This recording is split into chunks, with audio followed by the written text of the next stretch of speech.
భద్రాద్రి కొత్తగూడెం జిల్లాలో దారుణం జరిగింది. ఆదివాసీ యువతిపై ఆటో డ్రైవర్లు అఘాయిత్యానికి పాల్పడినట్టు తెలుస్తోంది.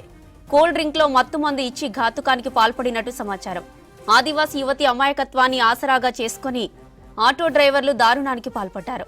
ఆమెకు మత్తుమందు కలిపి సామూహిక అత్యాచారం చేసిన ఘటన ఆలస్యంగా బయటకొచ్చింది. ఛత్తీస్గఢ్ కు చెందిన 17 ఏళ్ల యువతి బంధువులను కలుసుకోవడానికి భద్రాద్రి కొత్తగూడెం జిల్లాలోని చెర్ల మండల కేంద్రానికి వచ్చింది. చీకటి పడడంతో గొల్లగూడెం వెళ్లడానికి చర్ల బస్టాండ్ సెంటర్లో ఆటో డ్రైవర్లను అడిగింది. అయితే గొల్లగూడెం గ్రామం వాజేడు మండలంలో ఉన్నప్పటికీ ఆటో డ్రైవర్లు దురుద్దేశంతో దుమ్ముగూడెం మండలంలో ఉందని నమ్మించి యువతిని ఆటో ఎక్కించుకున్నారు. దారిలో యువతికి మత్తుమందు కలిపి కూల్ డ్రింక్ ఇచ్చి ఆమెపై సామూహిక అత్యాచారానికి పాల్పడ్డారు. తర్వాత యువతిని పాల్వంచలోని పెద్దమ్మ తల్లి గుడి దగ్గర వదిలేసి వెళ్లిపోయారు. తెల్లవారుజామున స్పృహలోకి వచ్చిన యువతి ఒంటిపై ఉన్న గాయాలు, పంటి ఘాట్లు చూసి అఘాయిత్యానికి గురైనట్టు తెలుసుకుని కన్నీరు మున్నీరైంది. గమనించిన స్థానికులు యువతిని కొత్తగూడెంలోని బాలికల సంరక్షణ కేంద్రానికి తరలించారు. ఈ ఘటనను తీవ్రంగా పరిగణించిన భద్రాద్రి కొత్తగూడెం జిల్లా ఎస్పీ రోహిత్ రాజ్ చెర్ల, దుమ్ముగూడెం, భద్రాచలం, పాల్వంచ పోలీస్ స్టేషన్లకు సమాచారం ఇచ్చి నిందితులను వెంటనే గుర్తించి పట్టుకోవాలని ఆదేశాలు జారీ చేశారు. ఈ ఘటనపై పోలీసులు సమగ్ర విచారణ చేస్తున్నారు.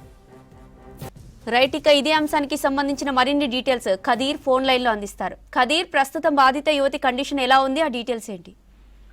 జ్యోతి, ఏజెన్సీ జిల్లా అయిన భద్రాద్రి కొత్తగూడెం జిల్లాలో అమానవీయ ఘటన చోటు చేసుకుంది. ఛత్తీస్గఢ్ రాష్ట్రానికి చెందిన యువతికి సంబంధించిన అన్నయ్య వాజేడు మండలంలోని గొల్లగూడెంలో కూలి పనులు చేసుకుంటూ ఇక్కడ జీవనం వెల్లదీస్తా ఉన్నాడు. ఈ క్రమంలో ఆమె అన్నయ్యను కలుసుకోవడం కోసం అని చెప్పేసి కాలినడకన ఛత్తీస్గఢ్ అంటే చర్లకు ఆనుకొని కొన్ని గ్రామాలు ఉంటాయి, అది ఛత్తీస్గఢ్ పరిధిలోకి వస్తుంది.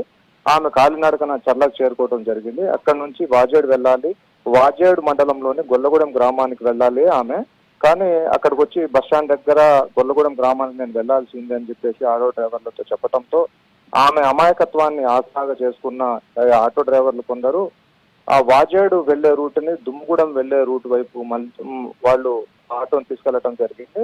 ఆ క్రమంలో కూల్ డ్రింక్ తాగుతావా అని చెప్పేసి తనకు చెప్పి కూల్ డ్రింక్ లో మత్తుమందు లాంటిది ఏదైనా స్లీపింగ్ పిల్సా దాంట్లో ఏం కలిపారో తెలియదు, కానీ అలాంటిది ఇచ్చిన తర్వాత ఆమె పూర్తిగా స్పృహ కోల్పోవడం జరిగింది. ఆమె రాత్రంతా ఎక్కడుందో కూడా తనకు తెలియకుండా ఉదయం ఆమె చూసుకుంటే పాల్వంచ మండల కేంద్రంలో ఉన్న పెద్దమ్మ తల్లి ఆలయం వద్ద ఆమె నిద్రలేసి చూసేసరికి ఆమె ఒంటిపైన గాయాలు, రకరకాల పరిస్థితుల్లో ఆమె ఉంది. ఆమె వెంటనే అక్కడ తేరుకొని కన్నీరు మున్నీరు అవుతుంటే స్థానికులు వచ్చి ఆమెను పరామర్శించి ఏం జరిగిందని చెప్పేసి ఆరా తీశారు. ఈ క్రమంలో ఆమె రాత్రి జరిగిన ఈ మానవ మృగాలు చేసిన ఘాతకం గురించి ఆమె వివరించడం జరిగింది. దాంతో అక్కడున్న స్థానికులు పోలీసులకు సమాచారం ఇచ్చారు. దాంతో బాలికల సంరక్షణ కేంద్రం నుంచి కొంతమంది అధికారులు, సిడిపిఓ వాళ్ళందరూ ఇక్కడికి వచ్చి ఏం జరిగిందని చెప్పేసి ఆరా తీయగా ఆమె జరిగిన ఘటనను వివరించింది. దాంతో పోలీసులు కేసు నమోదు చేసి 0 FIR గా నమోదు చేసి ఎక్కడైతే ఘటన జరిగిందో దాని గురించి ఆరాధిస్తా ఉన్నారు. అదేవిధంగా ఎక్కడెక్కడైతే భద్రాచలం, పాల్వంచ, దుమ్ముగూడెం, చర్ల లాంటి ప్రాంతాల్లో సీసీ ఫుటేజ్ ని కూడా పరిశీలిస్తా ఉన్నారు. ప్రస్తుతం ఆమెకు సంబంధించిన సీసీ ఫుటేజ్ అనేది లభ్యమైంది.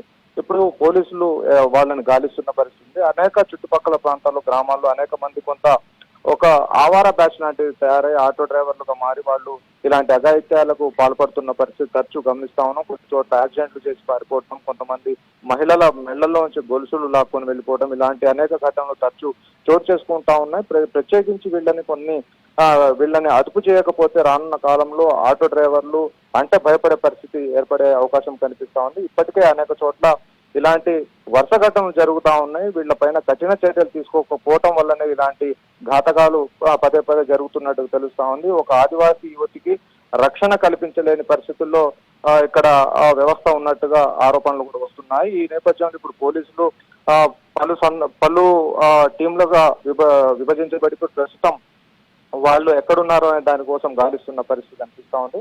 వాళ్ళపైన కఠినంగా చర్యలు తీసుకుంటామని చెప్పేసి ఎస్పీ రోహిత్ రాజ్ వెల్లడించడం జరిగింది. ఇప్పుడైతే ప్రస్తుతం వాళ్ళు ఇంకా పోలీసుల అదుపులోకి అయితే రాలేదు. ఆ యువతిని కొత్తగూడెంలోని బాలికల సంరక్షణ కేంద్రంలో ఉంచి ఆమెకు ట్రీట్మెంట్ కూడా అందిస్తా ఉన్నారు. అసలు ఏం జరిగిందనే విషయాలు ప్రెస్ మీట్ పెట్టి మీడియా ద్వారా వెల్లడిస్తామని చెప్పేసి అధికారులు తెలపడం జరిగింది.